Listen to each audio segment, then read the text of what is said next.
क्यों? एक बार रुक्मिणी जी इस बात का अहंकार आया जीवन में कि हम तो साक्षात लक्ष्मी हैं, और जब हम साक्षात लक्ष्मी हैं, समुद्र मंथन से हमारा प्रादुर्भाव हुआ, हमारे पास धन धान्य की कमी नहीं है, ये अहंकार रुक्मिणी जी के जब मन में आया तो भगवान ने सोचा सा अहंकार ही हमारा भोजन है। बिल्कुल भगवान की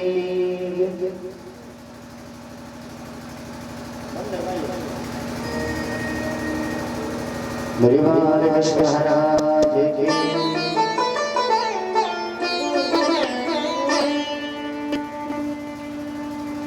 तो भगवान उदास होके बैठे।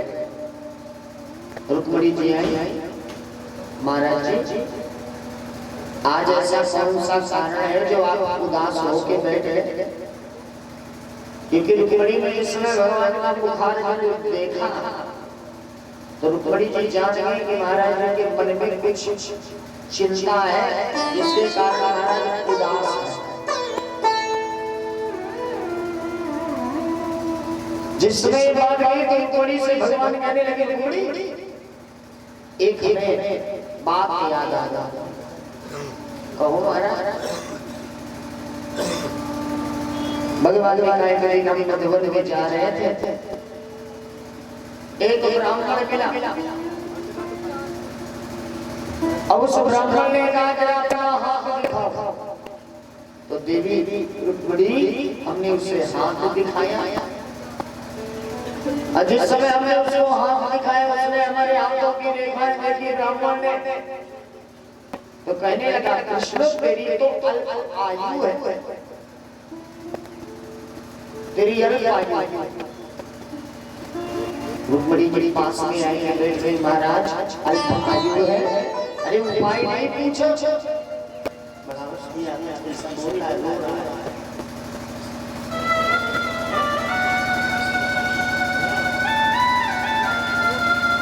बोली बोली भगवान की जय जय। रुक्मिणी कहने लगी, रुक्मिणी कहने लगी, महाराज उस ब्राह्मण ने तुम्हारा हाथ देखा और हाथ देख के बताया अल्प आयु है, उपाय भी तो बताया होगा। हाँ रुक्मिणी उपाय भी बता रहा था, वो कह रहा था कन्हैया ये अल्प आयु है, पूरी आयु तेरी नहीं होगी, तू आधी उम्र में मर जाएगा। तो हमने उस ब्राह्मण से पूछा कि ब्राह्मण देवता ये बताओ हमारी पूरी आयु कैसे हो, उपाय बताओ। तो उस ब्राह्मण ने कहा कि बेटा तुला दान करवाना पड़ेगा तुम्हारा। रुक्मिणी ने कहा महाराज तुला दान क्या होता है? रुक्मिणी का अहंकार दूर करने के लिए भगवान ऐसे बातें कर रहे हैं। महाराज ये तुला दान क्या होता? भगवान ने कहा तराजू के दो पलड़े होते हैं, एक पलड़े में पति बैठता है, दूसरे पलड़े में उसके वजन के बराबर धन धान्य रखा जाता है। पति के वजन के बराबर जब धन धान्य हो जाता है तो वो दान किया जाता है, उसे कहते हैं तुला दान, उससे पति की आयु बढ़ जाती है। रुक्मिणी बड़ी अहंकार इस बात का था कि हम तो धन ही धन है हमारे पास। रुक्मिणी ने कहा महाराज तुला दान करवाए थे हमने। भगवान ने कहा ब्राह्मण कह रहा था अगर तुला दान हुए तो प्रभाकर क्षेत्र में जब मेला लगे फागुन के महीने में तब तुला दान आने वाला है, का महीना ही नहीं। तो फागुन के महीने में भगवान कन्हैया या तुला दान होना है। प्रभाकर क्षेत्र में जाने लगा है जी, भगवान ने पलड़े में बैठ गए। रुक्मिणी की गारा आरा थी, अब उसको चढ़ा प्रारंभ कर दिया गया धीरे धीरे। रुक्मिणी के पास चलने लगा है, तराजू के पलड़े में रख दिए 16,108 राजियों ने भी अब पलड़े में धन धान से पूर्ण कर दिया, सदा भूषण चढ़ाई दी। लेकिन भगवान कब कर रहा है, क्योंकि भगवान को भाव के द्वारा लाया जाता है। भावा भूखा भावही विस्तार है, भाव से मुझको भजे तो भव से बेड़ा पार है।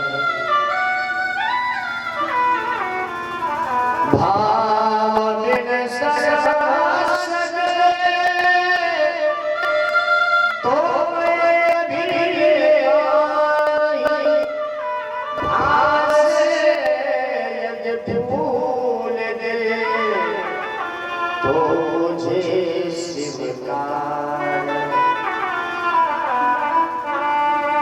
भगवान कैसे तौल जाते हैं, बड़ी अहंकार से भगवान को तौलना चाहता। भगवान को तौलना ही नहीं रहा। रुक्मिणी के पास धन नहीं बचा तो रुक्मिणी हाथ जोड़ करके खड़ी होगी, महाराज अब क्या क्या। भगवान ने कहा ब्राह्मण कह रहा था अगर तुलाना पूरा नहीं हुआ तो और भी आयु तो हो जाएगा। अब रुक्मिणी सामंजस्य में है, क्या कहे महाराज कैसे तौले। भगवान ने कहा रुक्मिणी हमें तो केवल भक्त ही हमारा तौल सकता। ऐसा करो दुर्गी पिटवा दो। प्रभाकर क्षेत्र में मेला लगा है, अब कृष्ण का कमला दान हो रहा है, जिसको दान करना हो कर ले। तो बगीचे में दुर्गी पिटवाई गई मेले में, और इस समय मेले में दुर्गी पिटी, उस मेले में राधा रानी भी आई है। राधा रानी ने इस समय को सुना हमारे गोविंद का तुला दान हो रहा है, तो राधा रानी भगवान के पास आई। अब भगवान पले नहीं बैठे हैं, राधा रानी ने भगवान को देखा। भगवान ने राधा रानी को देखो सर झुका दिया। भगवान राधा कहने लगे महाराज बड़े निठुर हो गए, परसों का वादा किए थे, परसों से हो गए हमारी याद नहीं। भगवान ने कहा ये राधा अरे हमें ब्रजवासी बहुत प्रिय, ब्रजमंडल तो पूरा का पूरा हमारे हृदय में रहता है। और पता है राधा जब हमारे द्वारा कंस का उद्धार किया गया, अनेक देवता ने हमारे ऊपर आक्रमण करना चाहा, अगर हम ब्रजमंडल जाते तो देवताओं के द्वारा ब्रजवासियों को समाना प्रारंभ कर दिया जाता। सोच नहीं आता। राधा ने कहा प्रभु आपका तुलादान हो रहा है, आपका वो भाग हमारे तुलादान में हमें भी सम्मिलित होने का मौका मिला है। राधा के पास श्याम नाम की मीठी है, उतारी है, मुख से चंबन किया है और आंखें बंद करके प्रभु से प्रार्थना करी है, हे जगत नियंता जगदाधार, मन कर्म वचन से मैंने आपको सब कुछ माना हो तो आज भक्ता की लाज रखना, सभा में आप हल्के हो जाना। जिस समय श्याम नाम की मीठी राधा रानी ने रखी है तो जयकार आने लगी दसों दिशाओं से, बोली राधिका कृष्ण महाराज की, राधिका कृष्ण महाराज की।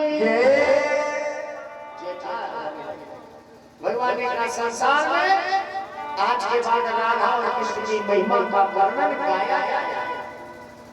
कहीं कहीं पूजा होती है तो राधा और कृष्ण, रुक्मिणी कृष्ण की बहुत कम जगह। भगवान ने कहा परिवार में कितना भी झगड़ा हो, पति पत्नी में कितना भी झगड़ा हो, मिश्री का भोग लगा ले राधा कृष्ण की मूर्ति के सामने, अब मिश्री का भोग लगाकर पूरे घर में वितरण करें, परिवार में स्नेह बढ़ेगा, झगड़ा दूर हो जाएगा। बोले गोविंद भगवान की। सुखदेव जी महाराज कहते हैं परीक्षित जी और क्या सुनना चाहो। परीक्षित जी महाराज ने कहा प्रभु हमने सुना है कि भगवान का एक भक्त है जिसका नाम सुदामा। जरा महाराज विस्तार से कैसे भगवान कहते हैं निर्मल मन जन सो मोहि पावा, मोहि कपट छल छिद्र न भावा। अब भगवान कहते हैं हमें तो निर्मल जिसका मन होता है वही हमें पास आता। तो महाराज अगर निर्मल भगवान को मन वाला प्रभु को पास आता है तो सुदामा के द्वारा तो चने खाएगा। चने खाने के बाद फिर भी भगवान ने अपने आंखों के जल से सुदामा के चरणों को धोया। पानी पराते को हाथे छूने नैनल पग धोए देख सुधा की दीन दशा करुणा करे करुणा निधि।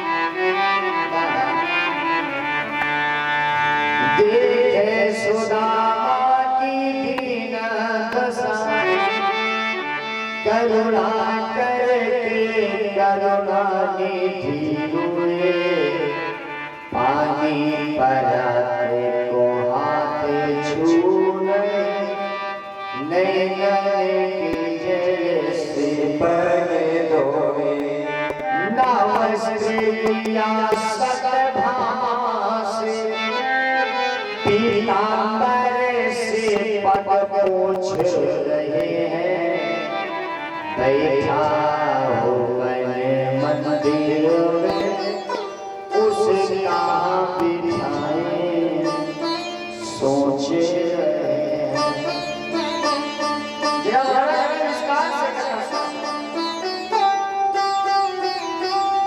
ऐसा परम भक्त हुआ इसने भगवान उस सिंहासन पर विद्यमान हो या जिस सिंहासन पर आप तक बलदाऊ भैया नहीं बैठे मेरा विस्तार से तो बेहद बैठा था।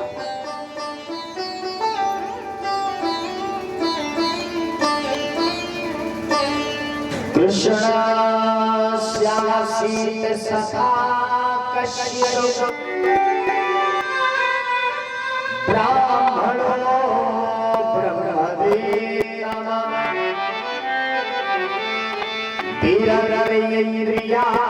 विरगेन्द्रियार्थेषु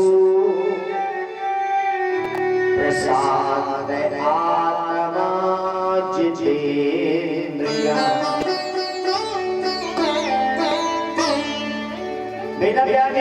कृष्ण का कश्यप माने कोई सखा माने मित्र आशीष माने था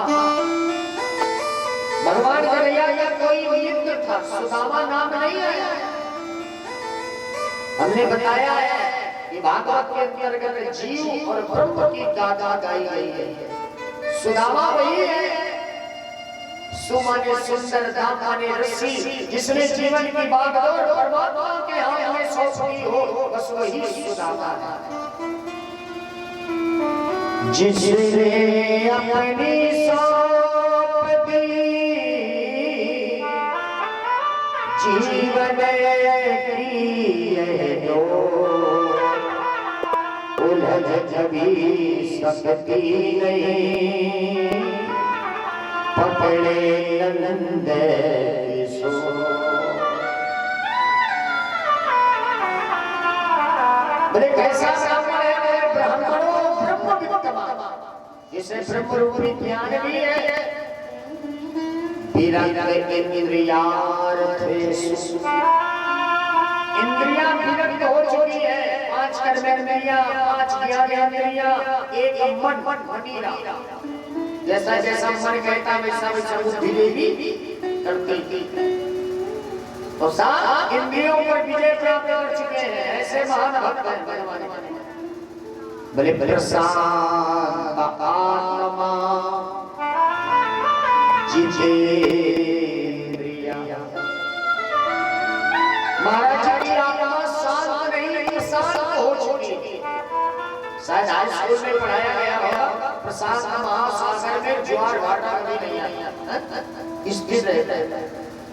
तो सुदामा जी की आत्मा वैसे शांत हो चुकी कोई चिंता नहीं मिल जाए ठीक है नहीं मिल जाए ठीक है जाहि राधे नाम का ही विधि रहिए सीताराम सीताराम सीताराम। हमने देखा लोग सुदामा जी को कमंडल पकड़वा लेते हैं देखो देखो ये गरीबी का स्वार्थ वालों के द्वारा भरवा दिया जाता है तेरा जाता है। अरे साहब वो द्वारिकापुरी है जगन्नाथ का जगन्नाधार का पदार्पण है जहाँ पर अष्टसिद्धि नवनिधियां विद्यमान रहती है वहाँ संतों का ब्राह्मणों का अपमान हो सकता जहाँ संत और ब्राह्मणों का अपमान होगा वो हरिद्वार ही नहीं होगा, वो द्वारिकापुरी ही नहीं होगी। भगवान की विस्तार से सुखदेव जी महाराज कहते हैं ब्राह्मण कुल में जन्म सुदामा जी जीवन में निर्धन का है। महाराज जी के यहाँ कोई अगर दान कर जाता है, अमावस्या को, पूर्णिमा को, मकर संक्रांति को, शिवरात्रि को, नवरात्रि को लोग दान कर जाते हैं, उसी में सुदामा का जीवन यापन चल जाता है। कहीं भंडारा होता है तो बैठ जाते हैं, साथ भंडारे में सबको प्रसाद मिलता है, सुदामा जी को भी मिल जाता है।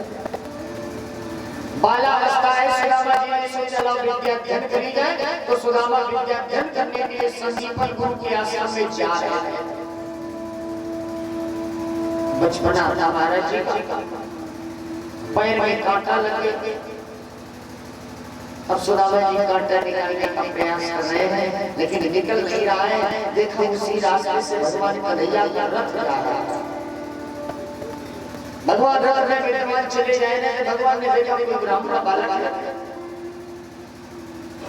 पैर में कांटा लगने के कारण बेचारा निराश हो के बैठा था।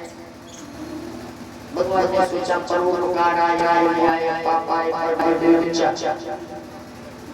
परोपकार की भावना जी नाम सहायता करनी चाहिए। तो भगवान ने रथ रोका, पास में है ए भैया ब्राह्मण देवता, अगर हमसे कोई सहायता बन जाए तो हम तुम्हारी सहायता करेंगे। साथ सुदामा जी ने हाथ जोड़े क्षमा करना मारा, आप जहाँ जाए जाइए, क्योंकि अगर आपके द्वारा हमारी सहायता करी जाएगी तो हम आपकी ड्यूटी हो जाएगी, कर्ज हो जाएगा। भगवान ने कहा भैया ये मानव धर्म है, इस संसार में मानव की अगर रखवाली करता है, मानव की देख रेख करता है, मानव की सहायता करता है, तो इसमें परोपकार की भावना नहीं है। अगर परोपकार किया गया है तो परोपकार करने के बाद इसमें न कोई ऋणी होता है, न कोई कर्जदार होता, ये मानवता है। भगवान पास में बैठे हैं, सुदामा जी के पैर में जो कांटा था निकाल दी भगवान ने, और जिस समय निकाली सारा दर्द दूर हो गया। सुदामा जी कहने लगे महाराज अब तुम्हारी ऋणी हो। भगवान ने कहा अच्छा बता। सुदामा ने कहा महाराज संदीपन गुरु के आश्रम में विद्या अध्ययन करने जा रहे हैं। भगवान ने कहा भैया हम भी वहीं चल रहे हैं, हम भी वहीं चल रहे हैं। भगवान की हमारा भी वही चल रहा है।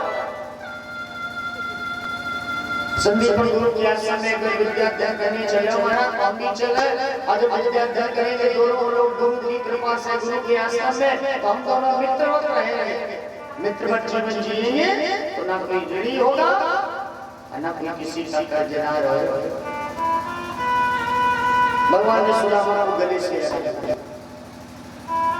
सुदामा जी ने कहा महाराज अगर मित्रता कह रहे हो निभाने की बात, तो मैं भी वचन दे रहा हूं ऐसे मित्रता निभाओ कि संसार हमारी गाथा हो जाए।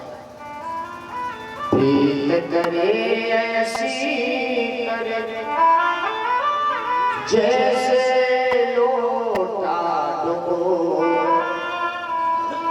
अपना गला फसाएंगे पानी लावे हो।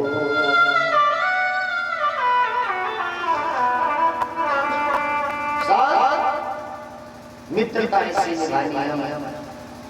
भगवान कन्हैया सुदामा में अभिन्न प्रेम हो गया। भगवान कृष्ण महाराज की दोनों बालक जीवन यापन करने लगे। एक दिन गुरु माता का आदेश हुआ, बेटा भोजन करने की तैयारी हो रही है, लकड़ी की व्यवस्था नहीं है, जंगल चले जाओ, और जंगल जाओगे तो अगर लकड़ी नहीं आए तो लेके आओ तो भोजन बनाए। सुदामा जी जाने लगे, भगवान कन्हैया बोले भैया हम भी चलते साथ में तुम्हारे, हम भी सहायता कर देंगे। भगवान कन्हैया सुदामा जी दोनों जब लकड़ी लाने के लिए चलने लगे तो गुरु माता ने बुलाया, बेटा इधर आओ। सुदामा जी पास गुरु माता ने कहा, बेटा जाओगे, रास्ते में देर लग जाएगी आने में, भूख लगेगी, ले हम तुम्हें 2 मुट्ठी चने कोई दान कर गया, गुरुकुल में कोई दान कर गया। तो ये दोनों लोग ग्रहण करेंगे। सुदामा जी ने कहा, अब सुदामा जी को चने लेकर के चले जंगल में। भगवान कन्हैया पेड़ में चढ़ गए, लकड़ियां तोड़ने लगे, सुदामा जी दिन दिन करके रखने लगे। जब साहब रखने लगे तोड़ तोड़ कर बिल्कुल भगवान की, बोले बाबा कृष्ण महाराज की जय। जब लकड़ियां तोड़ तोड़ करके लगे सुदामा जी पील पील करके रखे, अब अचानक हवा चलने लगी, जल की वर्षा होने लगी। भगवान कन्हैया भैया हमें अपना समय अच्छा नहीं है, चलो छुप करके बैठ जाते हैं, और जब जल की वर्षा हवा होगी तो धीरे धीरे निकलने का बोले बोले पैसा। अब भगवान कन्हैया बैठे हैं चुपचाप ऊपर डाले में, सुदामा जी बैठे पेड़ के आड़ में। तब तक सुदामा जी को याद आया कि गुरु माता ने चने लिए थे, लाओ ग्रहण करने दोनों लोग। भगवान कन्हैया ऊपर बैठे, सुदामा जी ने चने निकाले, चने निकाल करके जिस समय उन चनों को देखा, ब्राह्मणों ब्रह्म रूपी ज्ञान है सुदामा जी ने जिस समय उन चनों को देखा तो देख के जान लिया कि साहब ये तो श्रापित चने, जिन चनों को ग्रहण करेगा उसके जीवन में दरिद्रता आ जाएगी। परीक्षित जी बोले, महाराज ये श्रापित चने कैसे? कई विद्वान कहते हैं इस सुदामा जी पाठ नहीं सुना पाए तो दंड दिया गया कि ये वैसा नहीं, ये विद्यालय का नियम ही है। मैंने विद्या करी है गुरुकुल में, मां भुवनेश्वरी गुरुकुल संस्कृत महाविद्यालय जयपुर धाम। तो बाबा सत्यनारायण जी के कार्यकाल में मेरा निवास रहा। हम लोग को ट्रैक्टर में भेजा जाता था, जब लकड़ी कटवाई जाएगी तो हम लोग ट्रैक्टर में ला लाते तो उनको फाड़ी जाते, तब भंडारी भोजन बनाता था, तब हम लोगों को भोजन मिलता था। आज भी है, गैस तो भी मोदी ने दी है, पहले था गैस। बोल गोविंद भगवान की जय। तो साथ बड़े सुंदर भाव सुदामा जी देख रहे श्रापित चने कैसे श्रापित। सुखदेव जी महाराज कहते हैं, सुदेव नाम के ब्राह्मण, धरा नाम की ब्राह्मणी है, 4 बेटे हैं उसके, जीवन यापन चल रहा है। धरा भिक्षा मांग करके सुदेव नाम के ब्राह्मण लाते हैं, धरा को देते हैं, धरा अपना परिवार चलाते हैं। कभी मिल जाता, कभी नहीं मिलता। समय ने ऐसे सरबट बदली, सुदेव ब्राह्मण का निधन हो गया, धरा के घर में रह गई। स्वयं भूखी रह सकती है लेकिन बच्चों को कैसा भूखा रख सकती है? धरा ने सोचा पति जब तक थे तो भोजन व्यवस्था थी, अब हमारे पति नहीं, हम क्या करें? तो बेचारी दूसरे के घर काम करते थे। काम करने में भोजन सारे बच्चे उनके घर खा लेते सदस्य, और जो भोजन बच जाता है तो धरा स्वयं नहीं खाती, अपने बच्चों को ले। बड़ी विडंबना है। एक पिता माता 4 बेटे को पढ़ाते हैं, लिखाते हैं, खिलाते हैं, बड़ा करते हैं, लेकिन वही 4 बच्चे जब बड़े हो जाते हैं तो माता पिता को नहीं रख पाता। प्रायः यह देखा माँ बाप बच्चों के साथ साथ भोजन कर रहे हैं, अगर भोजन देख रहे कि रोटियां कम है तो माता पिता कम भोजन करते हैं, बच्चों को पहले मन में करा रहा है। कोई दर्जा बड़ा नहीं है माँ के दर्जे से, उल्ट कभी हो नहीं सकते मैया के दर्जे से।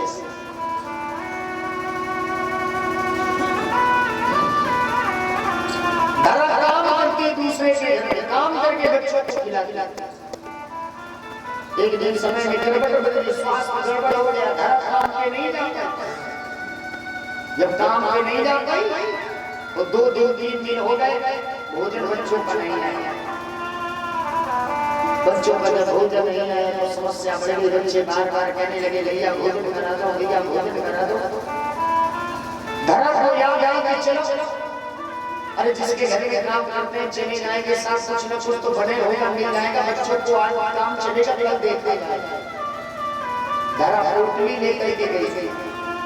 हम कहते हैं बार बार अगर रहने के लिए भगवान ने घर दिया है, खाने के लिए समय से भोजन मिल रहा है तो भगवान को धन्यवाद देना चाहिए कि बड़ी कृपा है महाराज की रहने के लिए घर है, हमें खाने के लिए भोजन।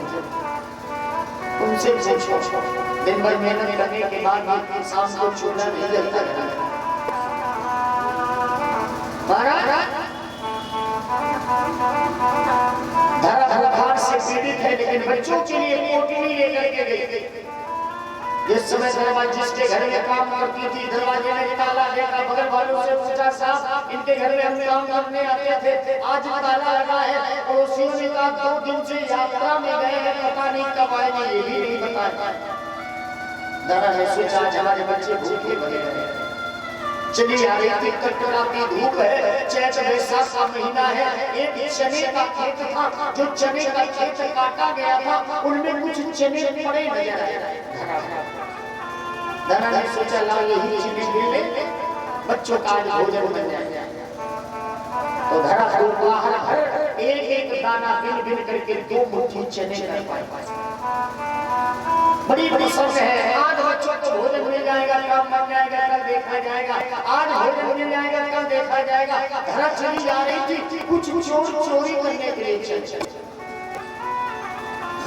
दिन भर घूमते रहे, नहीं देखा कि एक बूढ़ी माता जी चली जा रही है, पोटली बगल में लिए है। चोरों ने सोचा ये आज लग रहा है ये जवाहरात आ गई। चोर दौड़ करके गए, घर से पोटली छीन ली। धरा बार बार कहती रही ये हमारे बच्चों का भोजन है, ये हमारे बच्चों का भोजन है, इसे वापस कर दो। लेकिन चोरों ने एक बार भी बात नहीं सुनी। धरा ने कहा अरे महाराज अगर हमारे बच्चों का ये भोजन लेकर के जा रहा है तो जाओ, मैं भी श्राप दे रही हूँ कि जो भी इन चनों को ग्रहण करेगा उसके परिवार भर में दरिद्रता छा जाएगी। एक दाने के लिए भूखे फिरते रहेंगे, मांगते रहेंगे, लेकिन तृप्ति नहीं होगी। चोरों ने सोचा बूढ़ी माता जी ने श्राप दे दिया और ये श्रापित चने परिवार में न ले जाओ, दान कर दो, दान।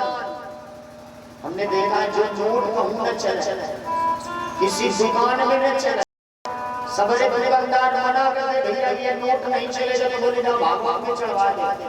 वो ऐसी दुकान है सब चलते हैं नोट। बोले भगवान की जय जय।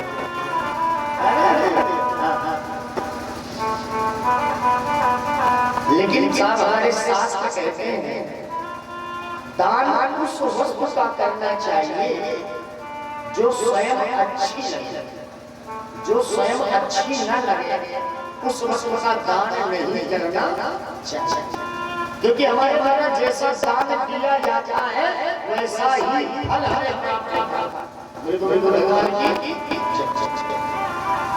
एक बूढ़ी माता जी रोज कथा सुनती थी। 7 दिन आया तो उन्होंने सोचा दुनिया ने सब कुछ चढ़ाया, हम ही रह गए ना, हमने कुछ चढ़ाया नहीं। आखिरी दिन था, बाजार गई केला लेने गई। ठेलिया वाले से आए भाई साहब केले कितने रुपए में लगाए? उसने कहा अम्मा 40 रुपए दर्जन है। अम्मा ने कहा कौन खाने हैं, चढ़ाने हैं, इतने महंगे हम क्या करेंगे? आगे बढ़े देख ठेलिया वाला में 2 पहाड़ पर केले बेचे, कुछ 10-12 पन्ना केले उसके टूटे हुए बड़े बड़े ठेलिया में कुछ साफ काले काले हो गए थे। माता जी ने कहा बेटा ये केले कितने में लगाए हो? माता जी से दुकानदार ने कहा माता जी ये केले हम तो सब बेच चुके हैं, हमारी दुकानदारी हो गई, ये 10 पन्ना पड़े हैं, 5-10 देना हो दे दो, ले जाओ, न देना हो तो भी ले जाओ। माता जी ने कहा भाई तो काली वाली नहीं। उनके मन में आया कौन खाना है, चढ़ाना है। हमने देखा लोग कथा सुनते हैं भगवान सत्यनारायण की, तो कहते पूजा वाली सुपारी दे। अब बताओ पूजा वाली 20 रुपए में है, खाने वाली 80 रुपए में है। आप अच्छा खाना जानते हैं, अब भगवान अच्छा खाना नहीं जानते, आप 20 रुपए लाते हैं भगवान को। बड़ी बेटा पूजा पाठ में भी कम जाना मूल भाव होने लगा।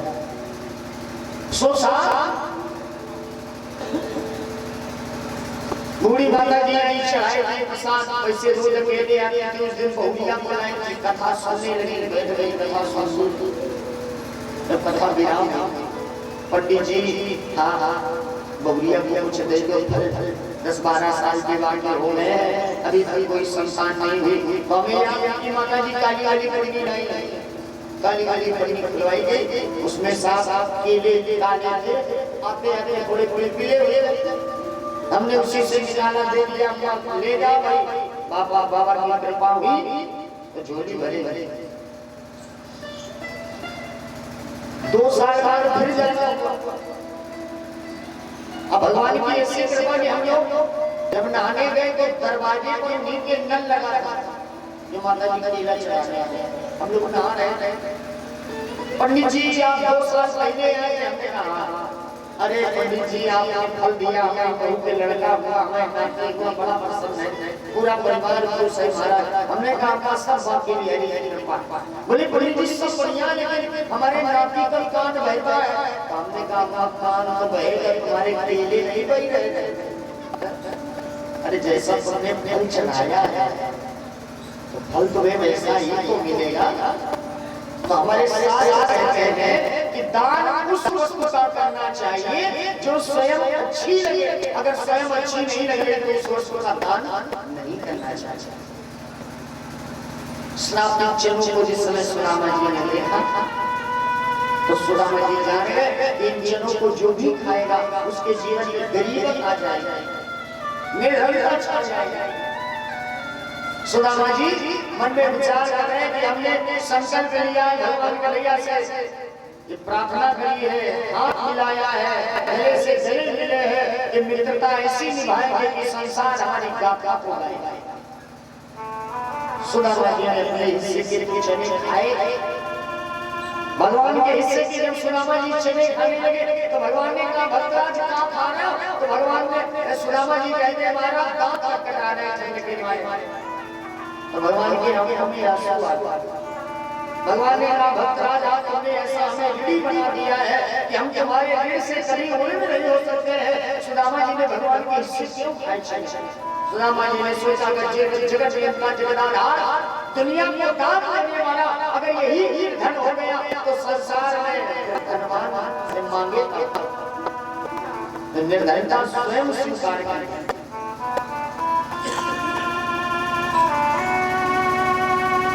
समय समय आगे बढ़ा। भगवान कन्हैया ने सोचा हमारा तो विवाह हो जाएगा और सुदामा का विवाह नहीं होगा।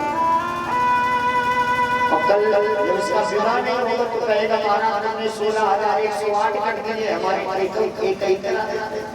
तो भगवान ने सोचा लाए तो कराई नहीं। तो यादवों के कुल पुरोहित थे गर्गा चाचा। गर्गा पुरोहित को राजा यदुवंश महात्मा यादवों के कुल पुरोहित गर्गा चाची की बेटी सत्या। सत्या ने ऐलान किया कि जो हमसे विद्वता में जीत जाएगा हम उसके साथ विवाह करेंगे। पहले स्वयं अंदर होगा। अनेक विद्वान आए। भगवान ने सोचा सुदामा जी का विद्वता के कारण विवाह हो सकता है तो सुदामा जी को लेके गए।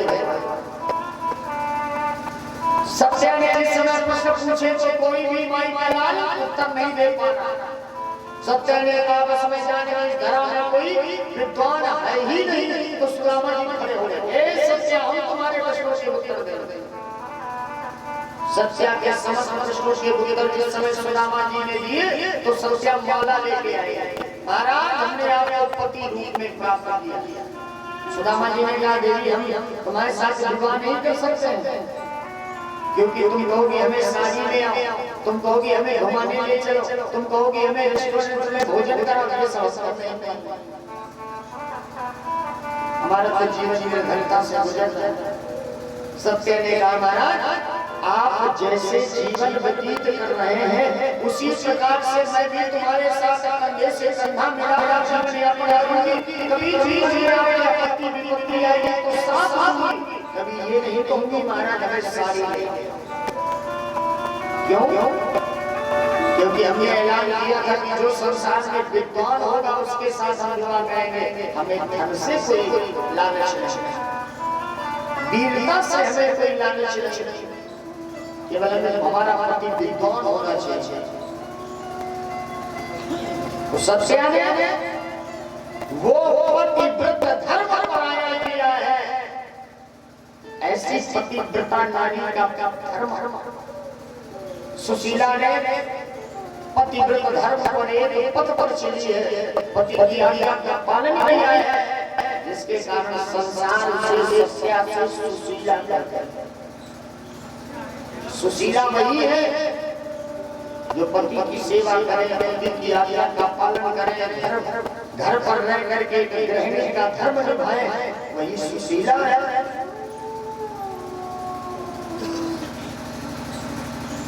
कोई धनवान पति हो और उसकी पत्नी अपने पति को कहे तुम हमारे भगवान हो, तुम हमारे ईश्वर हो, तो कोई बड़ी बात नहीं।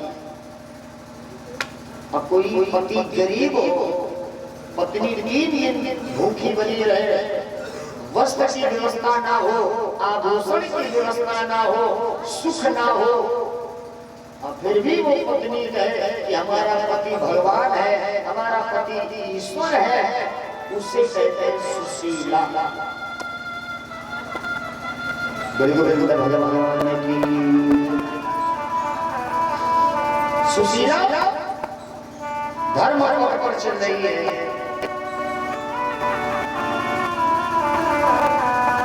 एक दिन सुशीला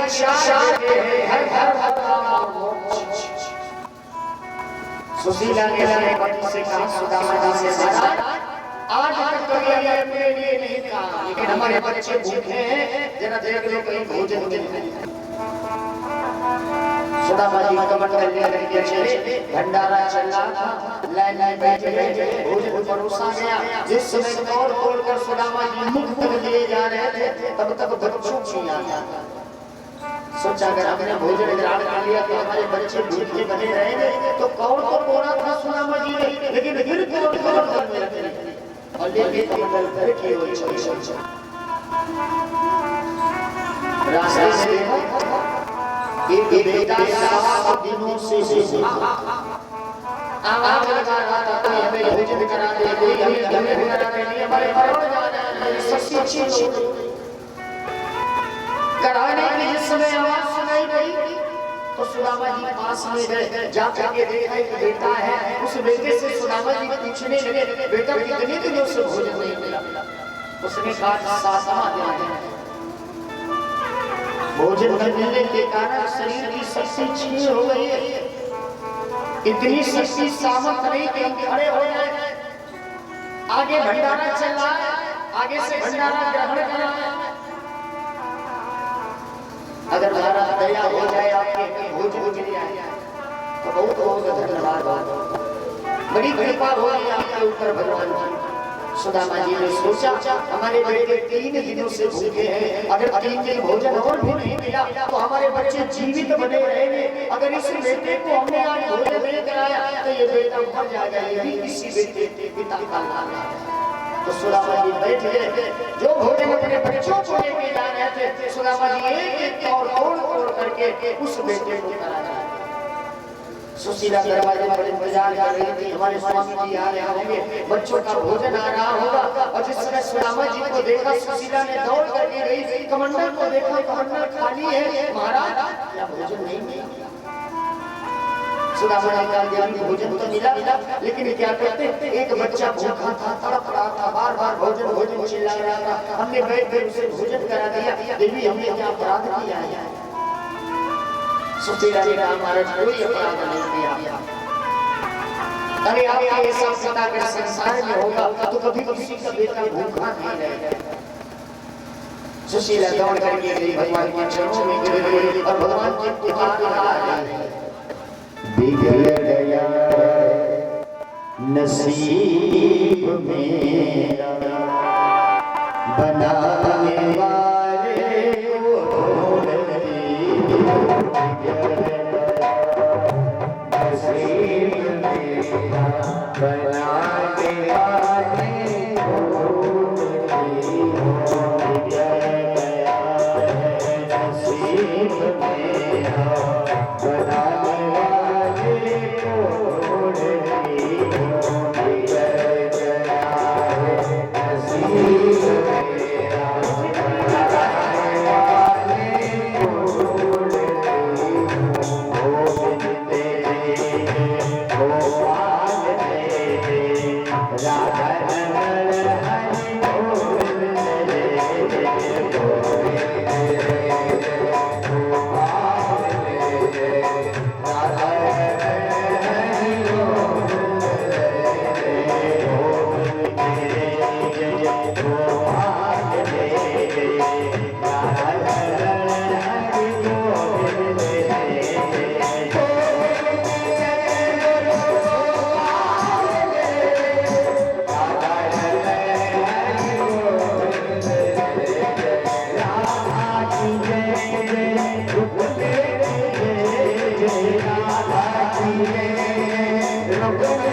वही हमेशा हरे भरे, वही हमेशा हरे भरे, जो तेरे चरणों में आए, वही हमेशा तेरे चरणों में आए।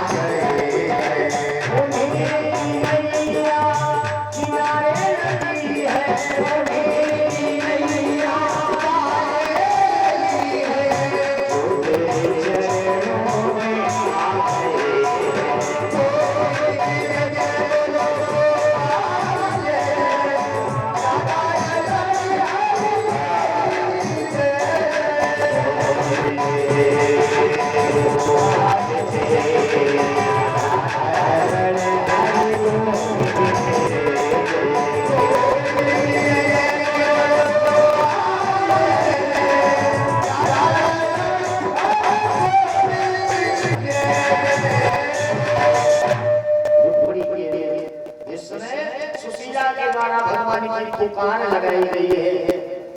अंदर कमरे में बैठे इंतजार कर रहे हैं, अब भोजन आ रहा होगा, अब भोजन आ रहा होगा, तब तक भगवान आए। भगवान ने बच्चों को जिलाया, ये बेटा उठ जाओ। बच्चे में बैठे, बच्चों से भगवान ने नाम लिया, भोजन करोगे। सुशीला ने अपने बच्चों को बहुत सीख ली है। ये बच्चे हाथ जोड़ करके कह रहे हैं, क्षमा करना महाराज, हम आपको जानते नहीं हैं, हमारी माता पिता ने बताया जिसको जानना नहीं उससे भोजन कराना, भूखे भले ही बने रहे। बच्चे कभी ये भी किसी को नहीं बताते कि हमें भूख लगी। कभी नहीं बताता। भगवान ने कहा बेटा कभी तेरे माता पिता ने कृष्ण चाचा की चर्चा करी है? हाँ महाराज, वो तो रोजे कृष्ण कहते हैं द्वारिकापुर में रहते वो चाचा है हमारे, कृष्ण चाचा है हमारे, लेकिन हमने कभी उनको देखा नहीं। भगवान ने कहा हमारी तो है, हमारी तो है। बोले बोले भगवान की, बोले भगवान कृष्ण महाराज की, हम ही तो है तुम्हारे कृष्ण चाचा। भगवान ने एक तोड़ तोड़ करके बच्चों को भोजन कराया है। सुशीला ने सोचा लाओ जा करके बच्चों को सांत्वना दे दे, बेटा आज सो जाओ, कल देखा जाएगा।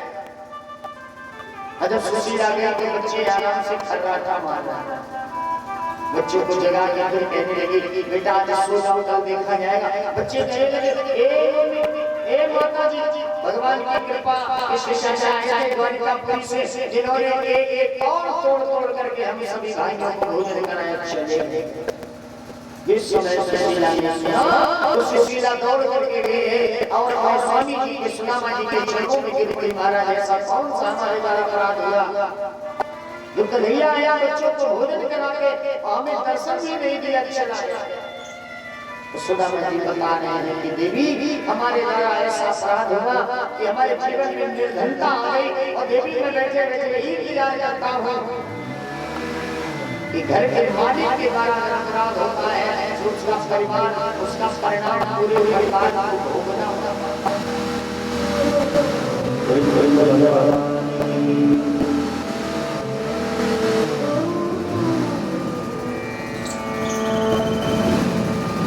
घर के मालिक के द्वारा अगर अपराध होता है तो उसका परिणाम पूरे परिवार को सहना पड़ता है। अच्छा सुशीला ने जब जाना तो सुशीला कैसे थी महाराज चले भगवान का लैया के पास, कहीं एक बार चले जाओ मांगने से, एक बार अरे नहीं मांगोगे तो भी इतना वो चलते समय दे देगा कि हमारी एक दो पीढ़ियां बन जाएंगी। लेकिन सुशीला ने सुदामा को भेजा नहीं द्वार। क्यों? क्योंकि सुशीला जानती है महाराज जी ने जो चने खाए हैं वो धरा स्थापित हुए हैं कि जो ये चने खाएगा वो दरिद्री हो जाएगा। और ये श्राप जब तक महाराज जी 60 वर्ष तक नहीं हो जाते, जब तक सुदामा जी 60 वर्ष तक के नहीं हो जाते तब तक इस श्राप का प्रभाव बना रहेगा। और जिस दिन 60 वर्ष की आयु सुदामा जी आगे बढ़े 106 नहीं तो श्राप से मुक्त हो जाएगा। तो सुदामा जी कि जब 60 वर्ष की आयु पूर्ण हो गई, जब 61 साल के सुशीला जी हुए तहाँ सुशीला कहने लगी महाराज चले गए। कहाँ? अरे द्वारिकापुरी चले जाओ। बार-बार जब सुशीला सुदामा जी से आग्रह करती तो सुदामा जी कहने लगे देवी अगर मित्र के यहाँ जाओ तो कुछ लेके जाओ, भगवान के द्वार जाओ तो कुछ लेके जाओ, कथा में जाओ तो कुछ लेके जाओ, गुरु के यहाँ जाओ तो कुछ लेके जाओ। अब बताओ हम मित्र के यहाँ जाएंगे कुछ लेके नहीं जाएंगे, उसके बच्चे होंगे कहेंगे दादाजी आए दादा काल आए तो हम नहीं जाएंगे। सुशीला ने कहा महाराज हमने कभी अपने लिए नहीं मांगा है, अपने बच्चों के लिए नहीं मांगा है, लेकिन मैं गोविंद के लिए एक बार मांगूं। सुशीला कहते गई चावल मांगे।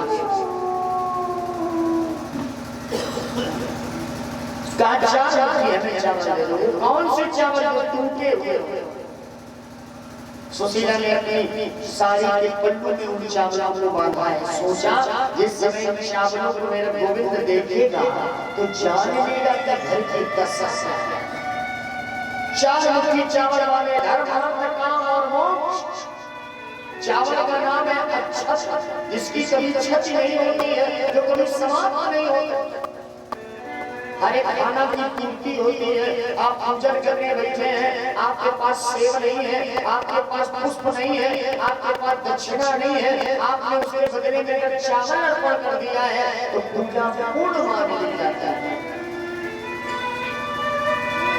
सुदामा जी के पीछे चार मुट्ठी चावल और चले जा रहे भगवान नाम संकीर्तन गाते हैं।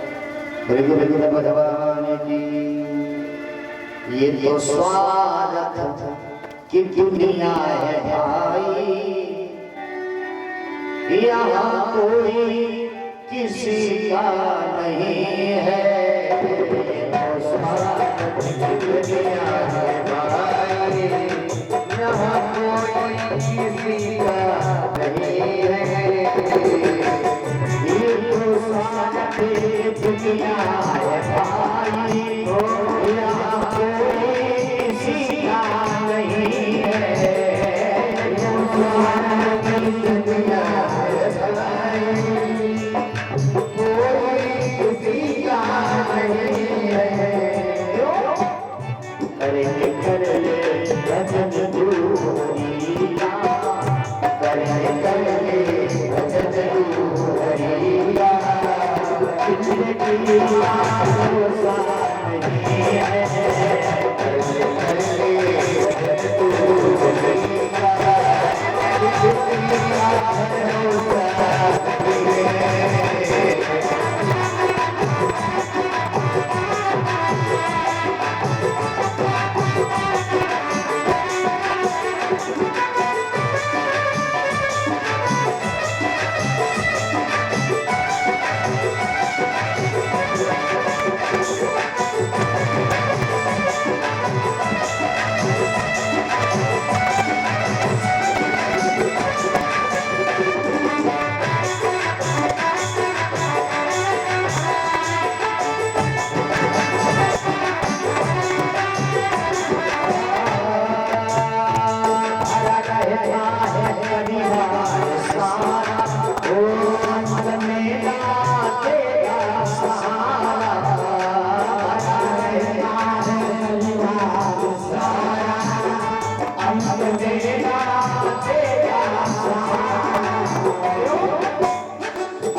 सुदामा जी द्वारिकापुरी को चले जाए।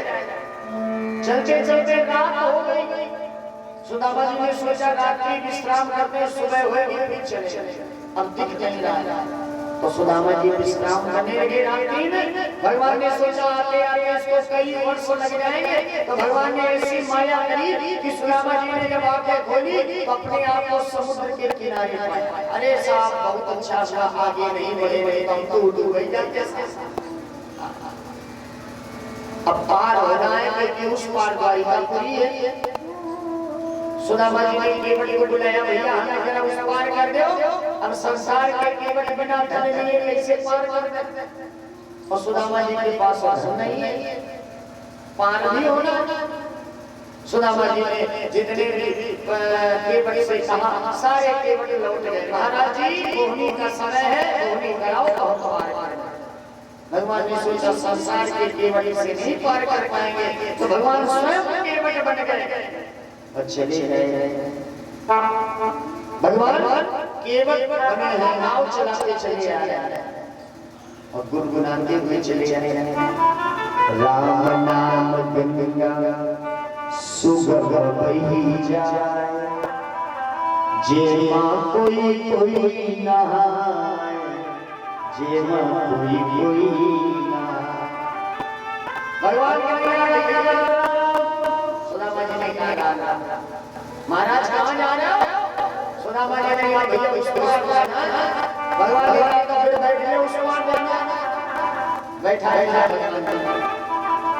और लिए चले जाए। भगवान बीच धारा में पहुंचे तो भगवान ने कहा सुदामा भैया जा पा रहा था भैया द्वारिकापुरी हम जाए और द्वारिकाधीश और ये साहब वो तो बड़े धनवान है, उनके सामने हम पैसे मांगे धन मांगे तो ना कह के जाएंगे। ऐसा हमारा जगह हमें दे दो, वहां कहां मांगेंगे। सुदामा जी ने कहा महाराज हमारे पास देने के लिए कुछ चाहिए। भगवान ने कहा तो बिना पूछे बैठ गए, चलो चलो हमारी नाव से उतरो। सुदामा जी ने कहा महाराज हम बीच धारा में उतरेंगे तो डूब जाएंगे, हम तो तैर के नहीं पाएंगे। अरे नहीं ले जाना महाराज, हमें जहां से ना वहीं छोड़ दो। भगवान ने कहा तो आधी दूर आ गए, अगर हार करते तो भी पूरा किया और छोड़ने जाते तो भी पूरा किया। बात नहीं करते कुछ तो है तुम्हारे पास। सुदामा जी ने कहा महाराज हमारे जीवन में दरिद्रता। भगवान ने कहा वही दे। सुदामा जी से भगवान ने दरिद्रता दी और लेकर समुद्र में रहो। क्यों? क्योंकि भगवान जाने जगह जगह जगह हर लक्ष्मी पति में आ जाना और जहाँ लक्ष्मी रहेगी वहाँ दरिद्रता नहीं रहेगी, जहाँ दरिद्रता रहेगी वहाँ लक्ष्मी रहेगी। सुदामा जी जब उस पार हुए, सुदामा जी के द्वारपालों से बताया, द्वारपालों ने जाकर भगवान का धीरज से बताया है। तो मेरे भैया जी ये नहीं बता रहे हैं कि पहले भक्त से पहले भगवान मिले हैं या भगवान से पहले भक्त मिला है।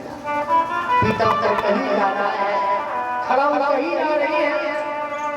सुदामा नाम सुनते ही भगवान दौड़ लगाए हैं और जिस समय मिले सुदामा जी को तो जीव जगह देना गले से साड़ी अलग पर बैठा करके लाए, उस सिंहासन पर बैठा है जहाँ महाराज बलदाऊ भैया ये बैठ गए और भगवान चरणों के पास में बैठ गए। सारी पत्नियों से कह रहे हैं जाओ कोई वस्त्र ले आओ, कोई जल ले आओ, कोई लोटे में पानी ले आओ, कोई परात ले आओ। सुदामा जी सोच रहे हैं बहुत सारी स्त्रियां आई गई हैं। सुदामा जी ने कहा महाराज इनसे अपने घर जाए, बहुत भीड़ लग रहा है। भगवान ने कहा अरे भैया ये हमारी सब पत्नियां हैं। सुदामा जी ने कहा हे भगवान जब से तुम हमसे दूर हुए का एक काम दिया हो जाते रहे। भगवान ने कहा बताया भैया परिस्थिति है ये हमारी पहली पत्नी रुक्मणी है। सुदामा जी ने कहा अच्छा यही पत्नी है जो भाग के आई थी। रुक्मणी ने कहा दिखने में बूढ़ा ढोलता बहुत। भगवान मुस्कुराए। भगवान ने कहा भक्तराज बड़ी दूर से चल के आए, पैरों में तुम्हारे दर्द हो रहा, आराम से बैठे। रुक्मणी ने कहा महाराज ऐसे ब्राह्मण को ऐसे आराम से बैठे। भगवान ने कहा रुक्मणी अगर एक ब्राह्मणों की कृपा ना होती तो शायद आप हमारी पत्नी ना होती, क्योंकि सुदेव ब्राह्मण ही पत्र लेकर के आए थे। सुदेव ब्राह्मण व्रत रहे, अगर ब्राह्मणों की कृपा ना होती तो हमारी अर्धांगिनी ना होती। ब्राह्मणों की कृपा है। सारी पत्नियां कोई पीताम्बर लिए खड़े हैं, कोई जल जलपात के लिए खड़ी है, कोई परा के लिए खड़ी है, लेकिन भगवान आज सुदामा के जब एक कांटा निकाल के जा रहे हैं, सुदामा आम करते हैं तो भगवान के अस्त्र बिंद गिर जाता है। जितना राधा रोई रोई, जितना राधा रोई रोई कान्हा के लिए, कन्हैया बना रोया रोया ऐसे साथ में, कन्हैया बना रोया रोया ऐसे साथ में, कन्हैया बना रोया रोया ऐसे साथ में, कन्हैया बना रोया रोया ऐसे साथ में। जितना राधा रोई रोई, जितना राधा रोई रोई कान्हा के लिए, कन्हैया बना रोया रोया ऐसे साथ में, कन्हैया बना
उसके जाने से रोया, उसके आने पर रोया, उसके जाने पर रोया।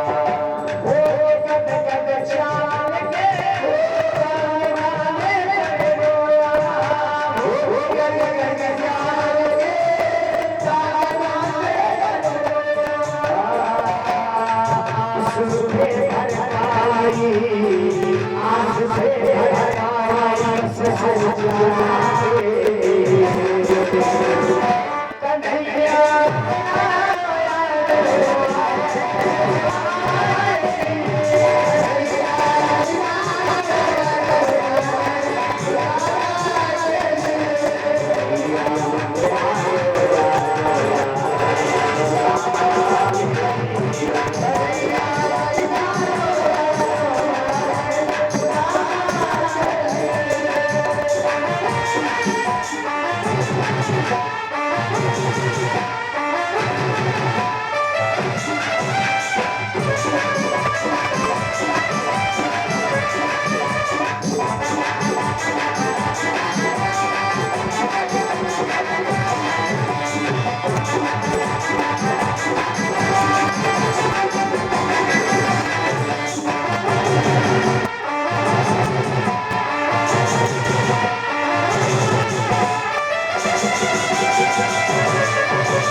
भगवान कन्हैया आज भक्त के चरणों को धुल रहे हैं।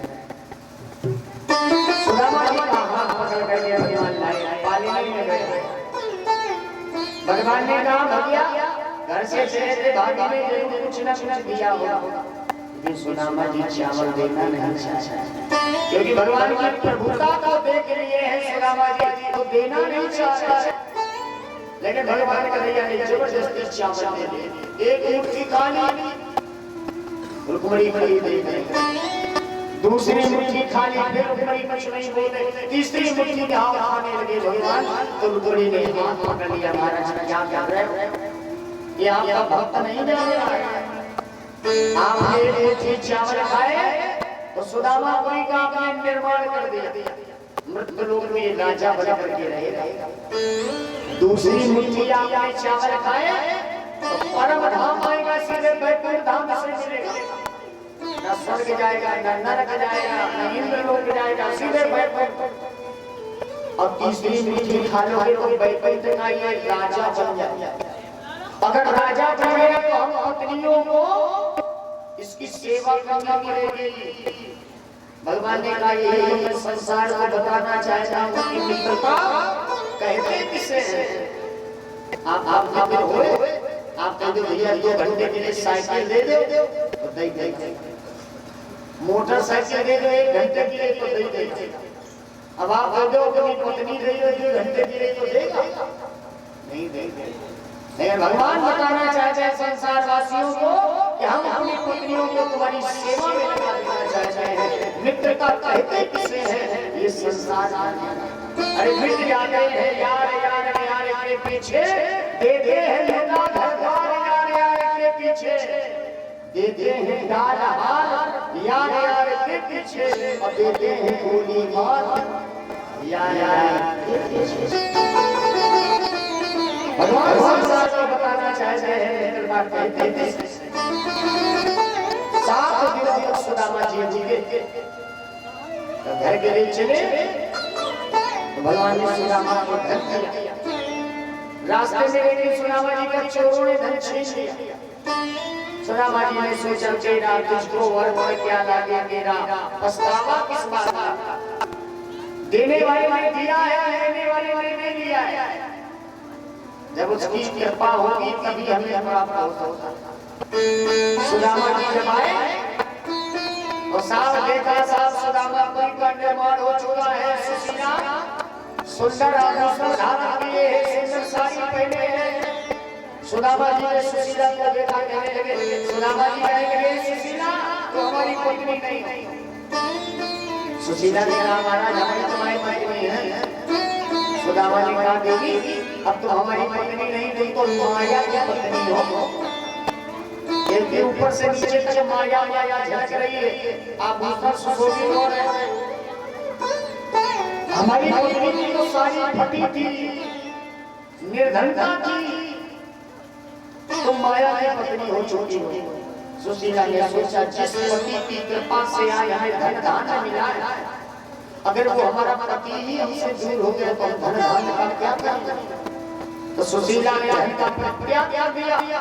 अब वही साड़ी पहन ली जो मायके से पहन के आई थी। तो भगवान का भी बड़ा बड़ा भगवान ने कहा भक्तराज तुम्हारी जय हो, भक्तराज तुम्हारी जय हो। अरे भगवान ने कहा सुदामा भैया चोरी करना अपराध है। परीक्षित भगवान कह रहे हैं सुदामा से कि चोरी करना अपराध है, लेकिन अगर भगवान की कृपा से मिल गया है धन तो फिर उसे स्वीकार करना चाहिए। जैसे आप किसी के घर से धन चुरा लाए तो अपराध नहीं है, अब आप रास्ते में जा रहे हैं, आपको धन का भरा बैग मिल गया तो फिर अपराधी नहीं है, ये भगवान की कृपा है जो आपको धन मिला। तो भगवान ने कहा सुदामा तुमने धन चोरी नहीं किया है, तुम्हारे पास में इतना राम नाम रूपी धन इकट्ठा हो गया जिसके कारण ये तो अन्न धन का हमने तो तुम्हें दिया है, इसमें जीवन यापन करो क्योंकि भौतिक सुख भी जरूरी है। राम नाम रूपी धन तुम्हारे पास सुदामा ने कहा महाराज हमारे पास जब माया अधिक हो जाएगी धन बहुत हो जाएगा तो हम आपको भूल जाएंगे। भगवान ने कहा तुम हमें नहीं भूल पाओगे क्योंकि हमारा दिया हुआ आशीर्वाद तुम्हारे पास में है, तुम अनेक भोगों को भोगते हुए हमारे परम धाम को आओगे। सुदामा भैया भगवान का स्मरण गाते गाते परम धाम को पहुंचे हैं। बोले गोविंद भगवान की जय, राधा कृष्ण भगवान की जय।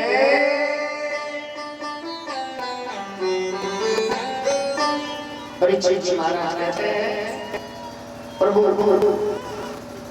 आगे कथा सुनाओ। सुखदेव जी महाराज कहते हैं राजन भगवान कन्हैया गुरु ऋण से भी ऋण हुए, गुरु के बेटों के प्राण पखेरु उड़ गए थे। गुरु माता ने सोचा कि हमारे कृष्ण ही बेटा है, हमारे बच्चे ही जो बालक विद्या अध्ययन कर रहे हैं हमारे बेटा। तो गुरु माता बच्चों की याद नहीं करती थी,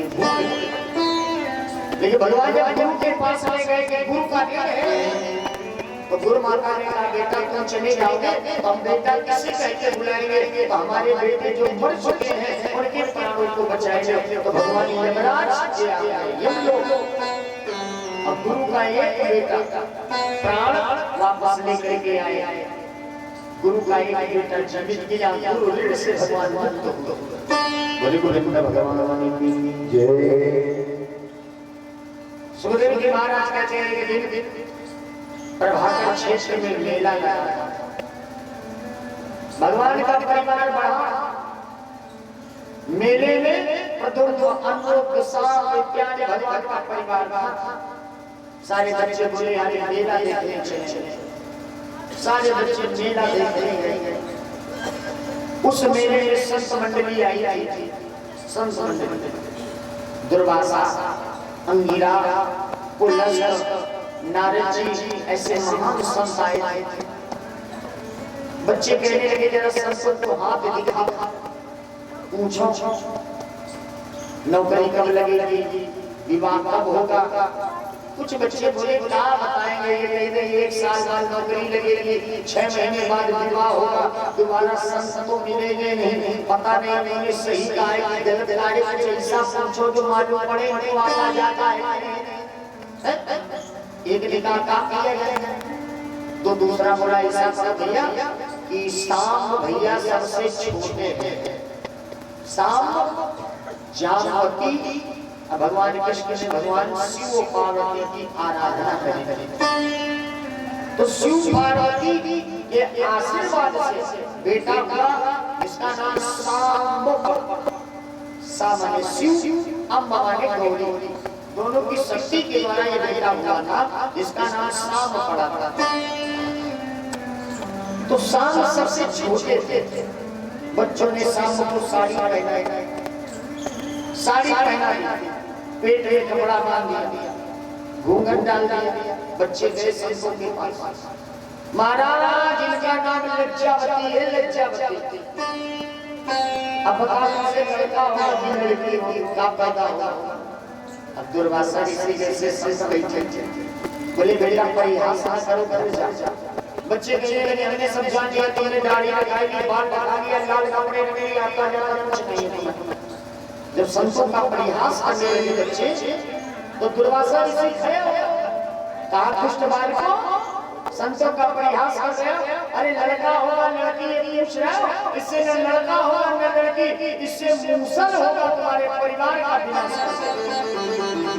सारे बच्चे सारी उतारी और जिस समय सारे कपड़ों के बहुत धनी वसुदेव जी से बच्चों ने बताया, रोने लगे। वसुदेव जी ऐसे पत्थर में घिस डालो और समुद्र में बहा दो।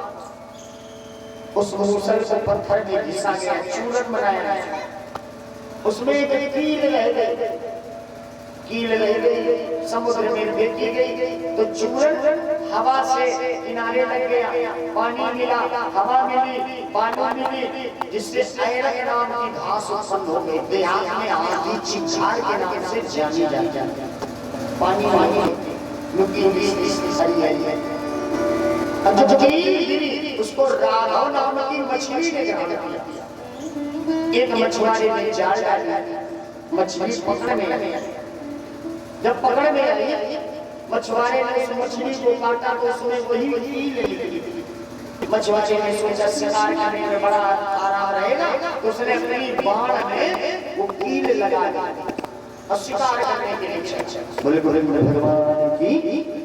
एक दिन भगवान कन्हैया के परिवार में बच्चों ने मदिरा पान करी, और जब मदिरा पर बच्चे पान कर लेते हैं तो सम्मान करना भूल जाते हैं। अब आपस में झगड़ा करने लगे बच्चे। जब आपस में झगड़ा होने लगा तो बलराम जी गए समझाने के लिए, तो बच्चे बलराम जी को मारने के लिए दौड़े। बलराम जी समझ गए जब दादा चाचा का सम्मान बच्चे करना बंद कर दे तो समझना चाचा के लिए कागज हो चुका। बलराम जी समुद्र के रास्ते पर पहुंचे। अब साहब इधर इत्यादि सारे बच्चे आपस में झगड़ा कर बैठे। इतना झगड़ा बढ़ गया कि एक दूसरे के ऊपर ऐरक नाम की घास उखाड़ करके फेंक करके मारने लगे, तो जिसके वो लग जाती है वही मर जाता है। भगवान द्वारिकापुरी को छोड़कर जाने लगे। ब्रह्मा जी आए। ब्रह्मा जी ने कहा महाराज तुम्हारे पैर में पद्म है, और जिस पद्म में कांटा भी चुभ जाए तो समझ लेना परम धाम आने का समय हो गया। भगवान ने कहा ठीक। भगवान का ऐलान कर दिया, बता दो द्वारिकापुरी आज से 7वें दिन में जलमग्न हो जाएगा, जिसको जहां जाना हो जा सकता है। भगवान द्वारिकापुरी को छोड़कर जाने लगे।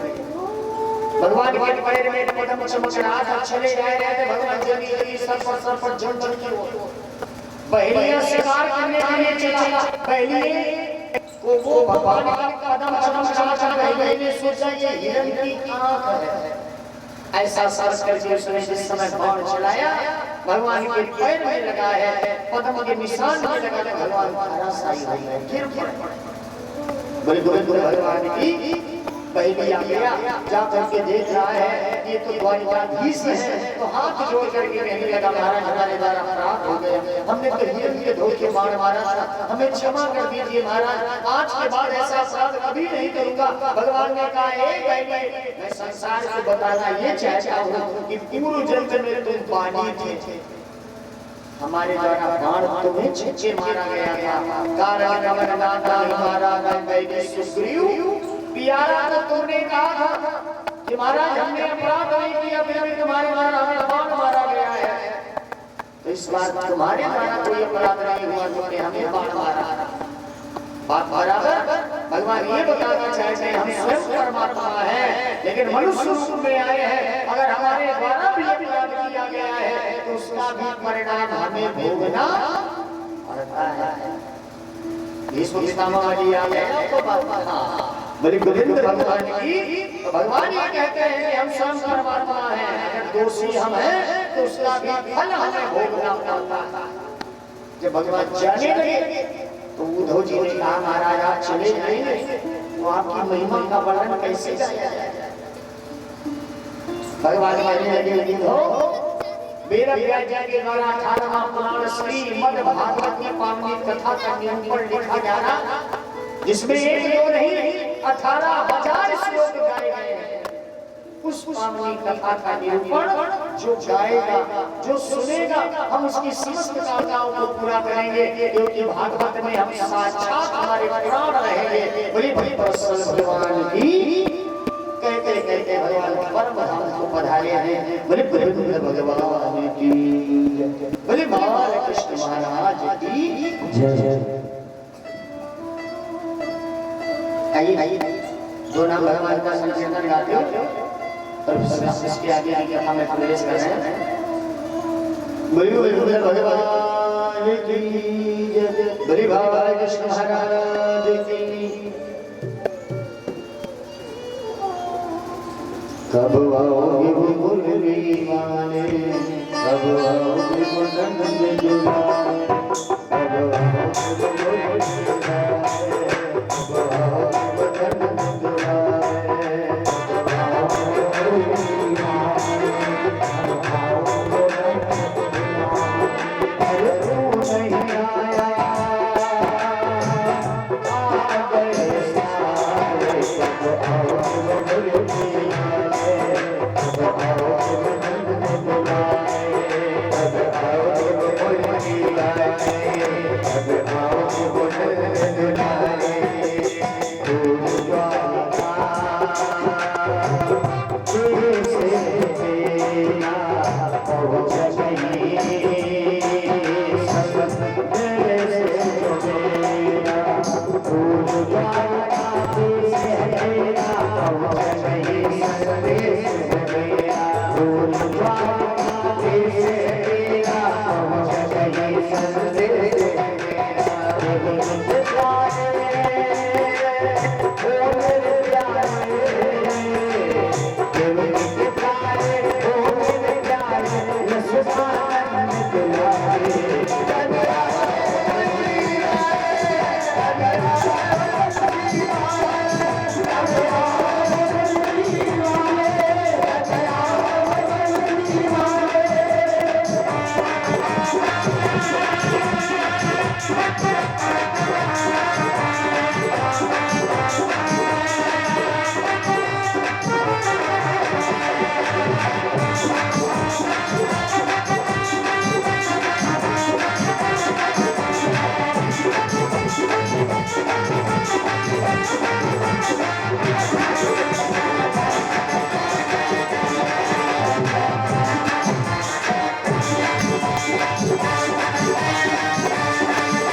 भगवान की जय, लाल कृष्ण महाराज की जय।